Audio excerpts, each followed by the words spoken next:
હક की आवाज ન્યૂઝમાં આપનું સ્વાગત છે। હું છું અજીત ઝુપેલ। હાલ સમાચારમાં વાત કરીએ તો ડભોઈ તાલુકાના ભીલાપુર ગામ પાસેથી પસાર થતી નર્મદા કેનાલ રોડ ઉપરથી ઓવરલોડ રેતી અવર જવર કરતા ટ્રક ચાલકને કારણે આજુબાજુ રોડ મોટા ખાબડા પડી ગયા છે।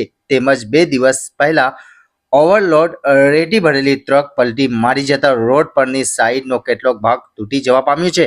અવર જવર કરતા વાહન ચાલકો રાત્રિના સમય પરત જતા હોય છે ત્યારે પડી ગયેલો રોડ ઉપર મોટો ખાડો વાહન ચાલક માટે મુશ્કેલી ચાર્જ તેમ છે। તેનું રિપેરિંગ કામ થતું નથી। કેનાલ ઉપરથી અવર જવર કરતા વાહન ચાલકોને મુશ્કેલીઓનો સામનો કરવો પડી રહ્યો છે। તેમજ ચોમાસામાં દરમિયાન બંને સાઈડ પર રોડ મોટા પાયે ધોવાણ થઈ ગયું છે। રાત્રે દરમિયાન વાહન ચાલકો ખાડા પણ ખાબડે છે છતાં પણ તંત્રની ઊંઘ ઉડતી નથી। નર્મદા નિગમના અધિકારીઓ દ્વારા રોડ રિપેરિંગની કામગીરી ગાબડા પૂરવામાં આવે તેવી લોક માંગ ઉઠવા પામી છે। રિપોર્ટ રફીક મંસૂરી।